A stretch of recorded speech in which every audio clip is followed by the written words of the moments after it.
Paralegal shot dead along Washington Boulevard. Police are investigating the contract-style killing of a paralegal from law firm Noon Scholasfield Dillon and Company, who was shot along Washington Boulevard in St. Andrew on Thursday morning. She is 63-year-old Sandra Risten of a Clarendon address. Commanding officer for the St. Andrew North Division, Senior Superintendent Sherika Service, said Miss Risten was shot in the vicinity of Aldine Drive shortly after 7 a.m. She was traveling alone in a motor car along Washington Boulevard, and upon reaching the vicinity of Aldine Drive, a motorcycle rode up to her car with two men aboard. The appellant pulled a firearm and opened gunfire, hitting her, and then they rode off. Miss Risten was assisted to Andrews Memorial Hospital, where she was pronounced dead. Managing partners for the law firm, Lowen Marcon, said Risten had worked with the firm for 35 years. He told reporters on Thursday that the company is distraught at this time. CPFSA locates child seen in viral video being stooped on.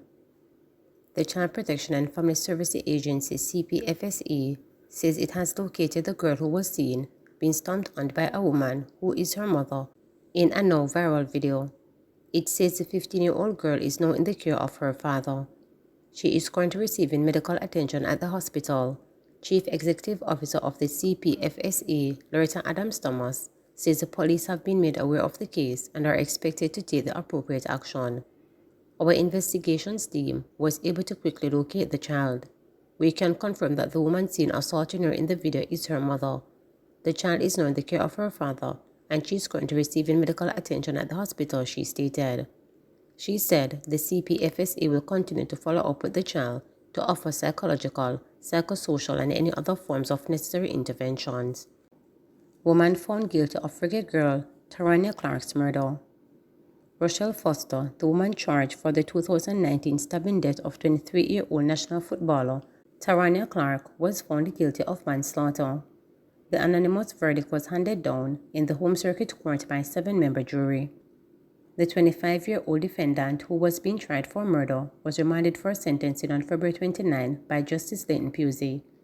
The prosecution led evidence during the trial, which started on January 8, that on October 31, both women had a dispute over a cellular phone in Halfway Tree, St. Andrew, when a knife was used to stab Clark, otherwise called Plum Plum. The Wicked Girls midfielder, who was also the captain of the Waterhouse Football Club's women's team, was taken to hospital where she was pronounced dead. Foster was later arrested and charged. The defendant, however, maintained that Clark was accidentally stabbed. She also indicated that she had reached for her knife in self-defense. Attorneys John Jacobs and Courtney Rowe represented the defendant. 14-year-old abducted, raped by 3 men in St. James. A 14-year-old girl was reportedly abducted and raped by 3 men in St. James on Tuesday. The men reportedly pulled the student into their car while she was on her way to school, the police stated. A manhunt has since been launched for the abductors. Reports are that around 8 a.m., the teen was heading to school when a white Mark X motor car with 3 men stopped at her feet. One of the men then pulled her inside the car, which then sped off. The men reportedly drove to her premises. They parked, pulled the complainants from the car, and took her to an abandoned unfinished concrete house. There, the police said, the men took turns raping the girl. The teen managed to escape her attackers and ran to a nearby house where the occupants alerted the police. The child was taken into protective care. A report was subsequently made and an investigation initiated. 18-year-old implicated in $2.5 million robbery at wholesale in Kingston. An 18-year-old man from Kingston has been implicated in the $2.5 million robbery at a wholesale which left his alleged accomplice dead. The incident reportedly took place on Sunday. Charged is Jadine McCarthy of Beaton Street, Kingston 14. He was charged with trap breaking and larceny, shooting with intent, unauthorized possession of ammunition, possession of a prohibited weapon, and using a firearm to commit a felony. His alleged accomplice, 23-year-old Marcus Madden, otherwise called Jukis of Matthews Lane, Kingston, was charged posthumously after he was fatally shot during confrontation with the police. Reports from the Central Police are that about 5:10 a.m., McCarthy and Madden allegedly broke into the complainant's wholesale and stole clothing, footwear, and groceries with an estimated value of $2.5 million. The swift action of the police led to the interception of the assailants. The police officers made efforts to apprehend the men when they were reportedly met by gunfire. The fire was returned, and after the shooting subsided, both men were seen with gunshot wounds. One mini submachine gun with 4 9mm cartridges was reportedly removed from the scene.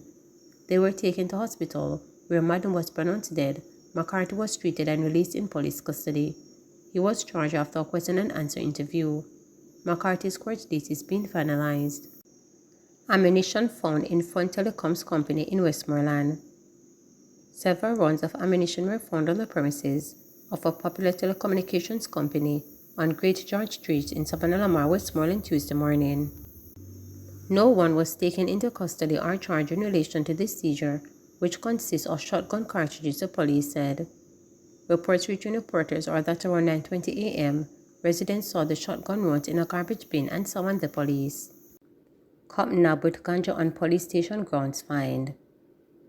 A policeman who allegedly caught with marijuana and weapons on the grounds of the Montego Bay police station was fined $27,000 when he appeared in the St. James Parish Court on Wednesday. Constable Rasheen Simit pleaded guilty to possession of and dealing in, as well as 3 counts of possessing an offensive weapon. Simit's lawyer, Henry McCurdy, stated in his mitigating plea that his client was of good character and had an unblemished record prior to the incident. In passing the sentence, presiding Judge Session Marie Simit Ashley ordered that the cop paid $5,000 or 10 days in jail for possession of ganja and $7,000 or 10 days in jail on the dealing charge. He was also fined $15,000 or 10 days in jail for the possession of 3 knives. Simit was arrested on January 5th after the investigating officer and colleagues went to the Montego Bay police station shortly after 7 p.m. after learning of an investigation into him. The officers approached him as he drove onto the compound. GG urges Jamaicans to embrace hope for a better Jamaica. Governor General Sir Patrick Allen has urged Jamaicans and the nation leaders to believe in a brighter future for the country and to embrace hope for a better Jamaica this year. Speaking at the 44th Annual National Leadership Prayer Breakfast, Sir Patrick noted that this year's theme, Choose Hope, Arise and Build, serves as a clarion call for Jamaicans to embrace hope as their guiding light. He said citizens must stand resolute, refusing to succumb to despair, but to work together to build a future that reflects their highest aspirations amidst the challenges facing the island. The Governor General said the country must use hope as a beacon to guide it back to principles of neighborliness and compassion. We are acutely aware of the challenges facing Jamaica, the specters of crime and violence, and a departure from our cherished values. As leaders and citizens alike, we share common concerns over the cultural shifts that threaten to overshadow our unique Jamaican identity. The dawn of this uncharted year is laden with endless possibilities. Despite daunting challenges, we possess the collective strength to transform these obstacles into stepping stones toward a brighter future. We must believe in a brighter Jamaica. We must believe where hope outshines despair. We must use hope as a beacon that can guide our nation back from the precipice of even crime and violence and disorder. We hope for peace to reign in every heart, in every home, in every community. Hope for a day when leaders and citizens alike embrace the righteousness that uplifts a nation. Hope in the transformative power of prayer.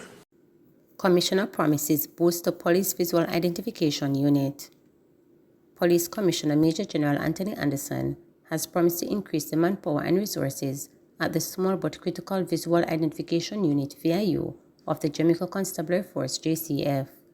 The VIU conducts identification parades for the force and provides technical expertise to improve the quality of identification in criminal investigations. Addressing an internal award function at the VIU on Wednesday, Anderson applauded members of the unit for the work it has been doing in the past 15 years since it was formed and promised further support. You invest where you get returns on your investment, and you have been giving me returns, stated Anderson to members of the unit, which enhances the quality of images and create images for description, among other features to help identify suspects. I have sat in enough case conferences to see the contribution that this unit makes as one of those smaller units which are a critical part in making a number of cases. When you look at some of the more recent, very complex cases, not much to start with when you pull it together and pull it into pieces of the course. VIU is one, and how the collective creature creates a synergy in terms of the solution of the problem you are considering.